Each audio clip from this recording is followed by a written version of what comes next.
Oh, hi. How's it going? Good. Oh my gosh. Walking and talking yesterday was so good. Did you do more than just our call? I don't think so, but just having that break was great. Yeah,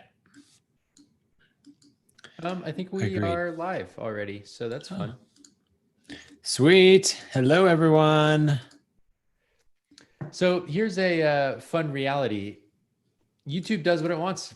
Some days I hit go live and it says, okay, we're waiting on you. Some days I hit go live and we're live. So we're live. It's episode 84, Q&A Friday. Welcome to the pre-show. Every good podcast has a pre-show. Yeah. This is my. Oh, I like it. I like it. I was so conflicted today because I didn't know whether to wear something that would match my Braves hat because we're about to win and go to the World Series, or whether I should wear my vote shirt. But I figured my vote shirt was more applicable. That makes sense. I can see that. I went for it's cold outside and I'm going to wear a hoodie because yesterday I was in denial that it was fall, and it's definitely fall. Yes, it is definitely fall. Well, we'll let people continue to trickle in because we're not quite at the top of the hour. In the meantime, you got any good jokes? I have no jokes, though. August keeps coming around and he tells lots of riddles, which I can't remember any of them. But sometimes I can figure them out. Sometimes I've heard them before. And then other times, I'm just like, I think you told that wrong because it doesn't make any sense. Yep. But, 6-year-olds. Let's see. Other things. Firing up the show. Did you tweet about this? Did you retweet my tweet? I just went to Twitter and I learned that a new friend is joining SpaceX. That's pretty cool. Oh, that's awesome.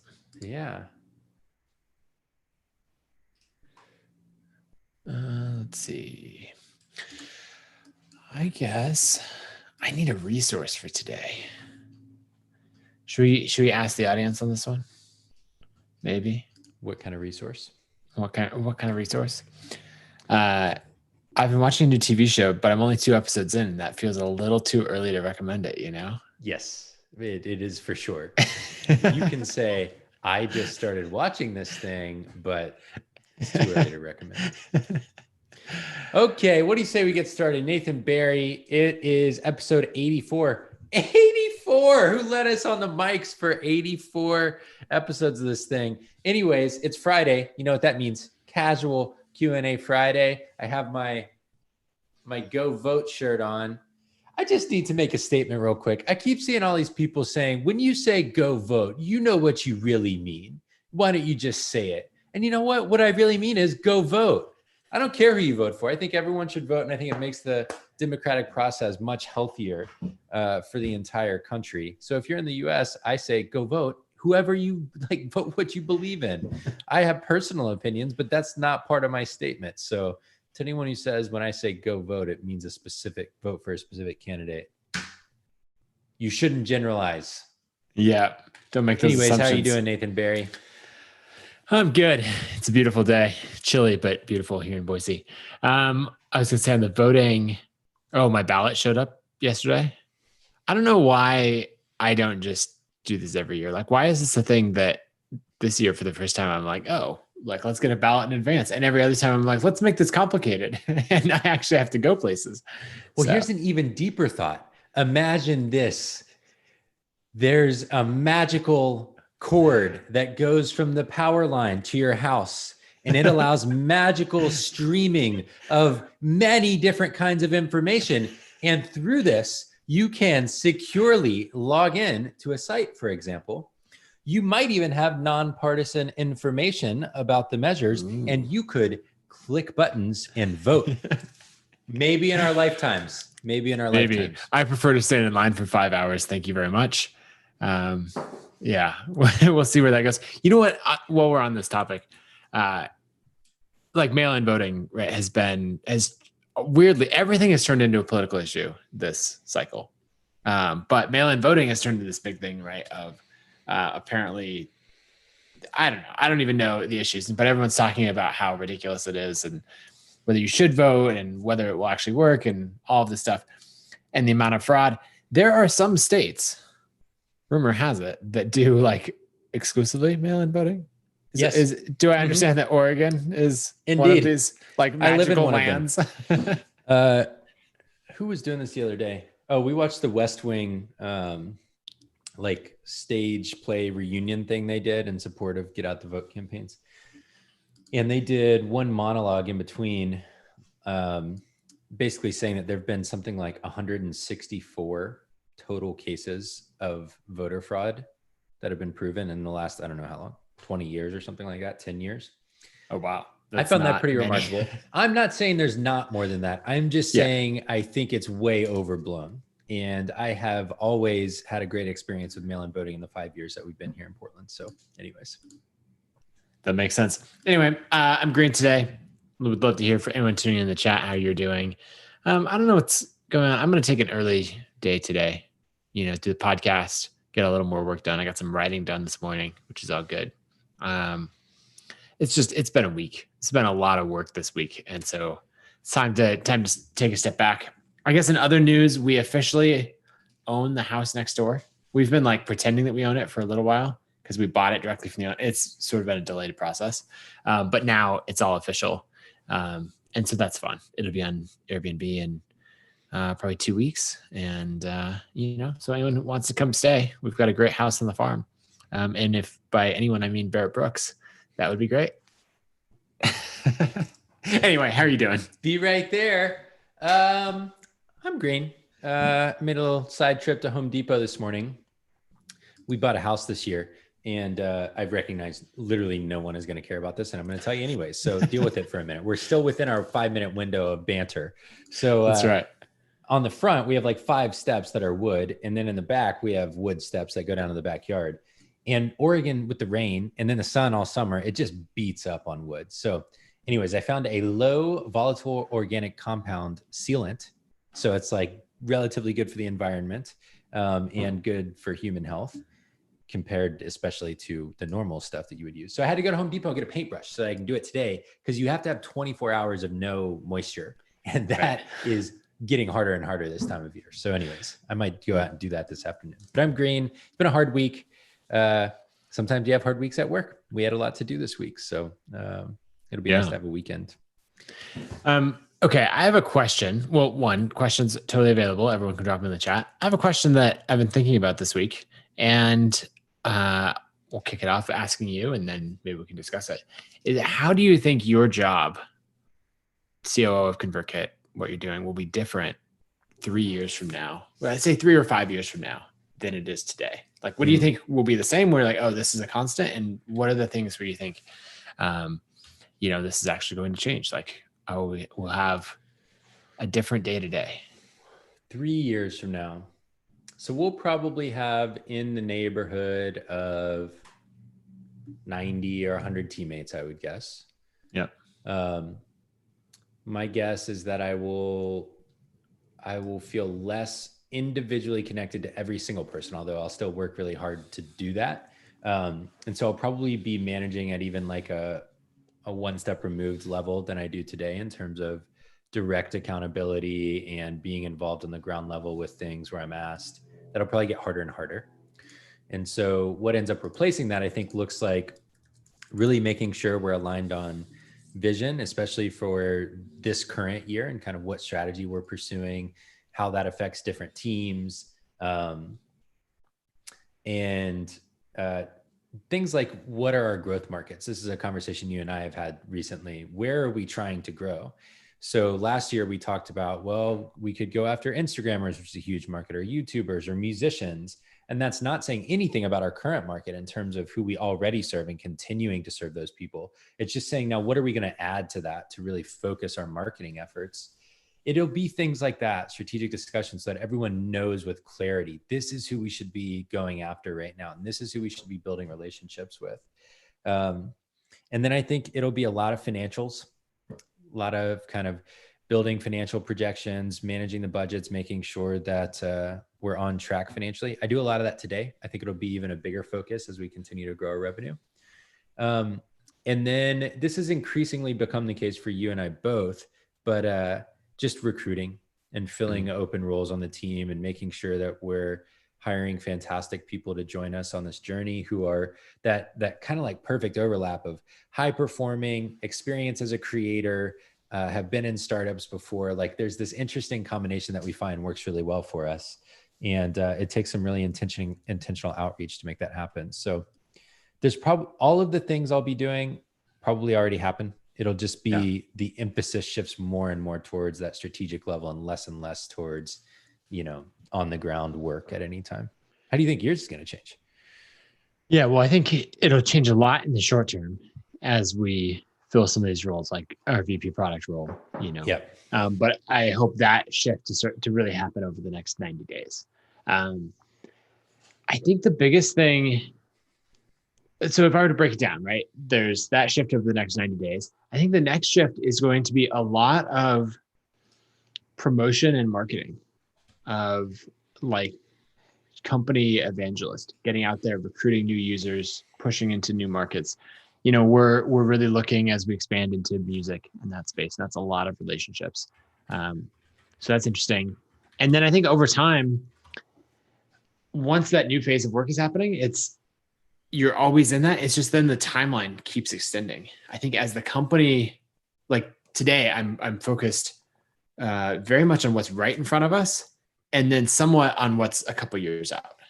But then I think that I stopped being focused on what's right in front of us, and instead it just pushes further out. And so then over time, our discussions are like this is something that Jeff Bezos talks about a lot, where people congratulate him on this quarter or something. Yeah, and he's like, this quarter was locked in 3 years ago. Like, thanks, but I don't think you understand how this works. Right. And so, I think getting more into that mindset of when you and I are sitting down and planning, we're like, it's not next year or the year after, it's 3 years from now. And we're just not we don't have the level of predictability to do that yet. And we haven't bought ourselves that runway as far as the next couple of years aren't well enough planned for us to be thinking a ton about, years 3 through 5. Yeah. Yeah, totally. One thing I thought we could get into today, one of our teammates has a side hustle and he asked some questions about it yesterday. I thought we could kind of outline that and maybe use it as a little bit of a case study that I think will be really relevant for a lot of the audience too. So here's the current situation. The goal is to make $500 a month in the relative short term, not like forever, but in the relative short term, there's about $250 of expenses every month. So we need a total of $750 a month, which is one way of framing the problem. We'll come back to that in terms of another way to frame the problem, which is what total amount of money do we need to earn over what period of time? Right. The primary way to earn revenue today is through a paid podcast membership that costs $9 a month. Okay. There are several members there today. They like it. It's enjoyable for them. There's a YouTube channel that gets decent views. It's got one really big winner in terms of a video that gets a lot of the views today, a lot of the traffic. There's the possibility of sponsorship revenue there. And then of course, there's like the normal website and blog. So our teammate is considering a couple of different things, but primarily the limitations are, I want to make this amount of money. I want to keep the same paid product, which we can challenge if we want to. And I have a limited amount of time. Let's call it 5 to 10 hours a week to invest in this. Okay. So like maybe 2 hours a day. And his proposal is that he thinks that number one, he should try to grow through being on other podcasts. So grow his podcast listenership by being on other podcasts. I think there's a lot of intelligence there in terms of just like, if you listen to podcasts, you're likely to listen to other podcasts. Secondly, through making more YouTube videos, which can generate more traffic and more audience size. And then third, through writing blog posts regularly. I think it was a couple every month or something like that was kind of the proposal.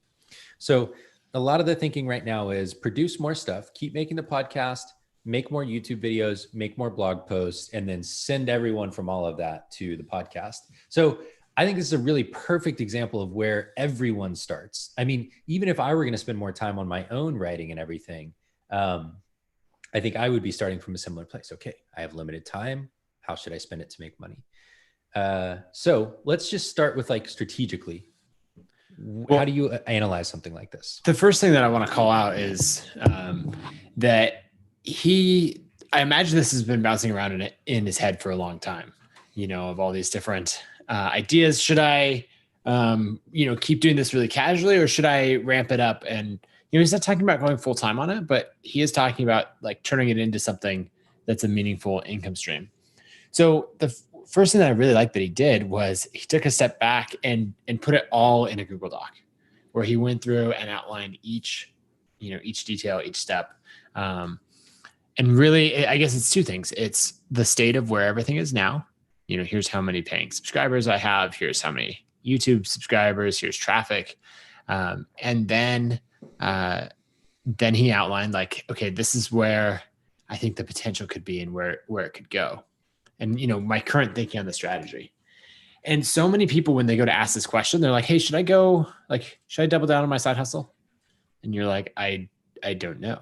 I don't even know how to begin to answer that question because there's not enough information. And so if you're thinking about asking that question or a similar one, not of this podcast, but, of yourself and your career, then take that step to, in 2 or 3 pages in a Google Doc, put together all of the notes, and details in one place. And then not only can you get good feedback on it, but also it'll help clarify your own thinking. And you might even find that after you do that, the answer becomes clear to yourself and you don't even need the outside advice. Mm-hmm. Yeah. So one of the places I started, and I left some comments for our teammate yesterday, was I wanted to think in terms of, number one, the biggest constraint, which is time. Yeah. And so I immediately go to, all right, what's the baseline goal here? $500 a month is one way to look at it. Another way to look at it is, over the course of a year, I need to make $750 times 12, which is whatever it is, like $8,000 or something like that, $9,000. So, I think a lot of us tend to say, well, I want recurring revenue. I want it to like happen monthly and I want to make it on an ongoing basis. Another way to think about it though, is like, if I can just make $9,000 and I've got my whole year made, I could make that in the first quarter and then everything else is gravy from there. There's no right answer there, but I like to think in terms of total dollars. Yeah. And another point on that is there's two different, I don't quite know how to phrase this, but there's recurring revenue where you make the sale once and it keeps, they keep paying until that person cancels or churns, which, happens eventually. It's just a matter of whether it's, a couple months in or a couple years in. But then there's also this other thing of one-time sales with recurring traffic and recurring funnels to them. And often that can be easier to do and can be just as powerful, right? So I could have a paid membership, let's say it's $25 a month or $20 a month, and people are signing up and paying for that. And then I'm on this, somewhat content treadmill to keep up there.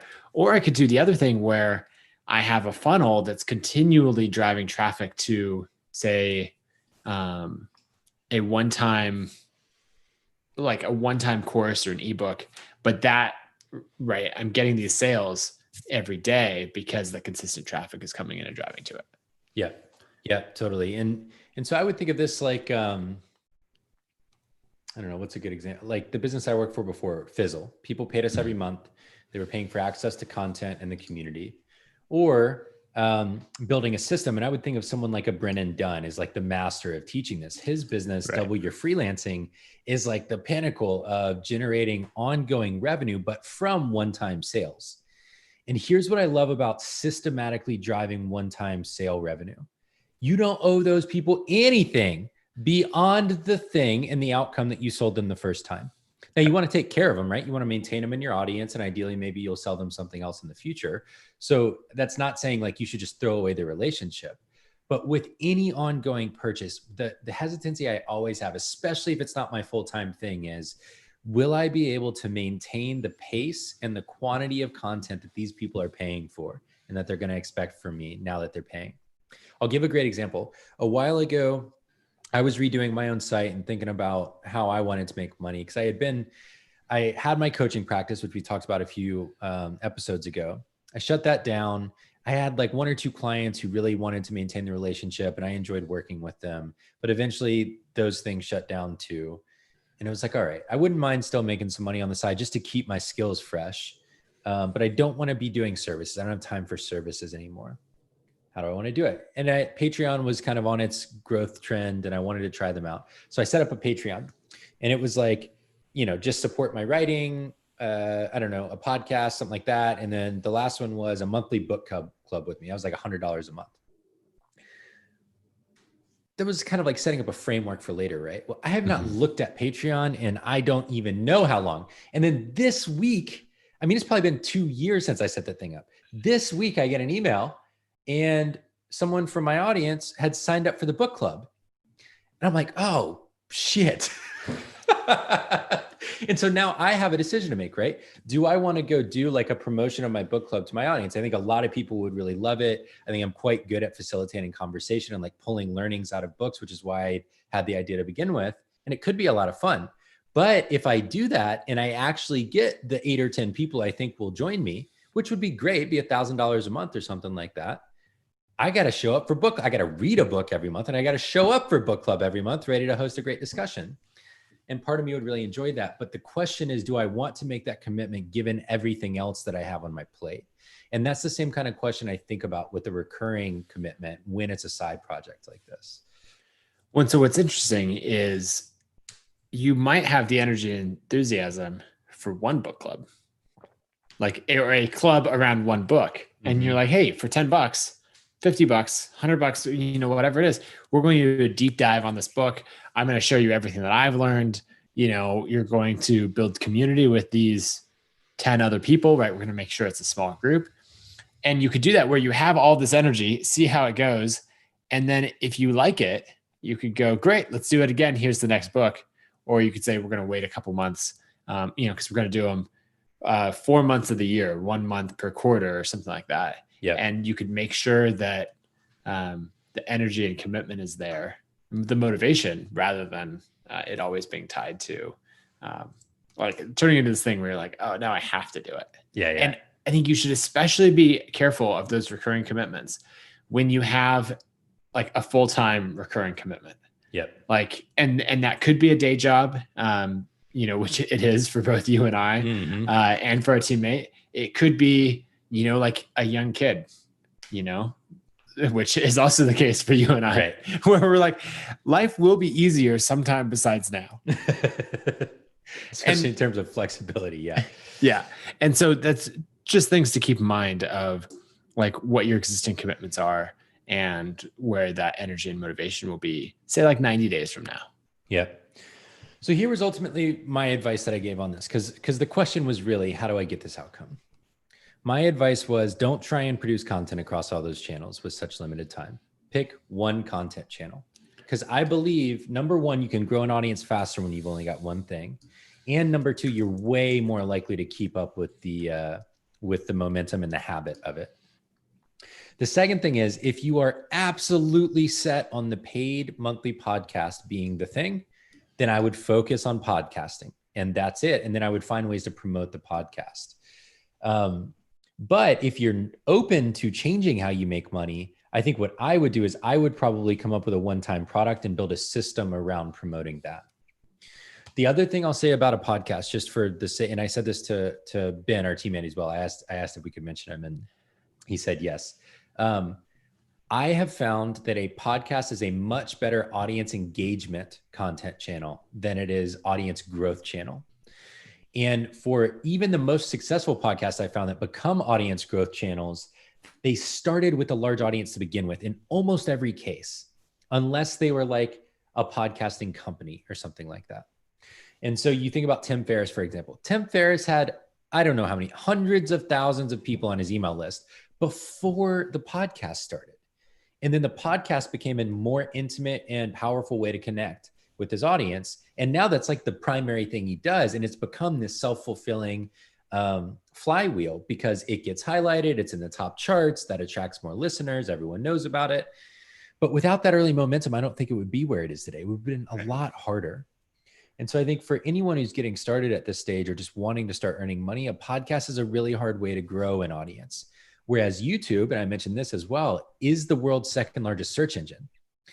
And so if you're trying to grow an audience, YouTube might be a better spot. It probably is a better spot than podcasting right now. There's no YouTube equivalent for audio at the moment.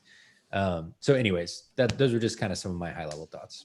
That sounds good. I'm going to take a little break from the usual format of the show since we're already talking about Ben, and just plug him as a creator of the day. We'll probably get into some more later, but so his site is brilliantside.com. And so he dives into meditation and mindfulness and dealing with anxiety and everything else.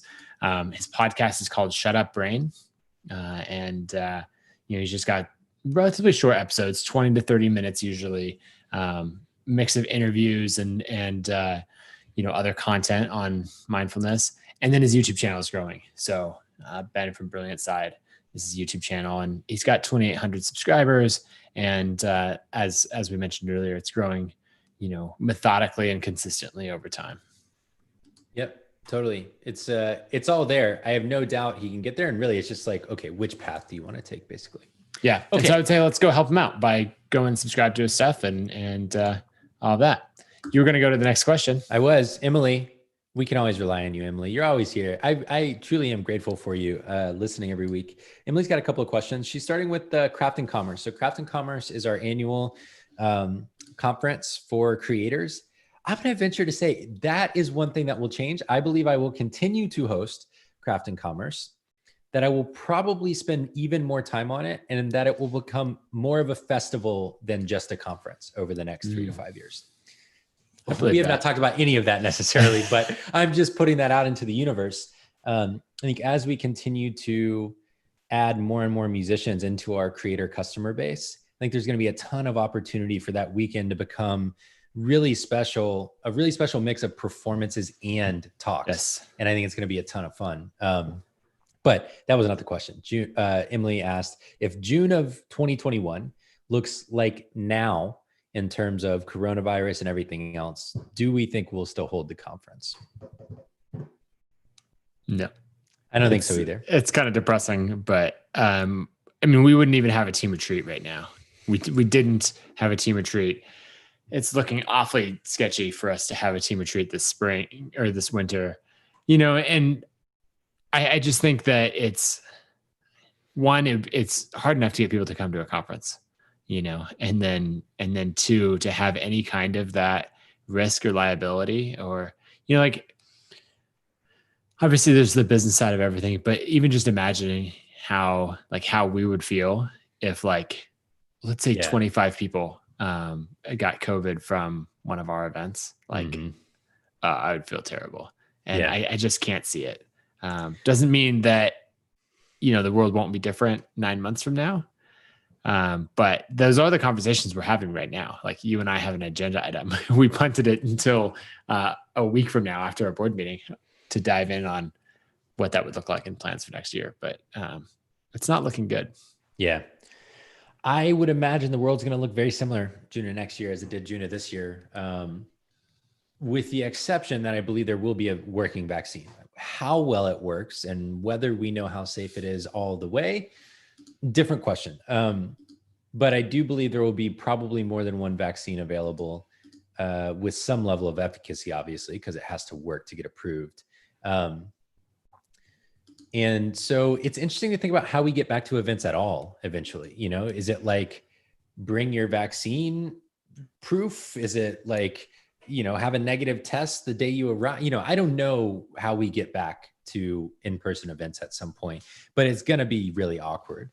The other thing I'll say though, is that we did not do digital this year. It just didn't feel like it could capture the spirit of the thing, but I don't believe we'll go 2 years without any kind of event. So I do believe that if we're in the same situation in June, we will have a digital version and we'll figure out how to make it as good as it can be digitally. I think we've seen enough examples now that are 70, 80% of what you at least get from the content when you're live, if not the interaction. And so we'll probably find a way to do that at a minimum. Yeah, I think the reason we didn't do digital this time is that it would have been trying to cram it in. It would have been trying to, it would have felt like a cheap substitute.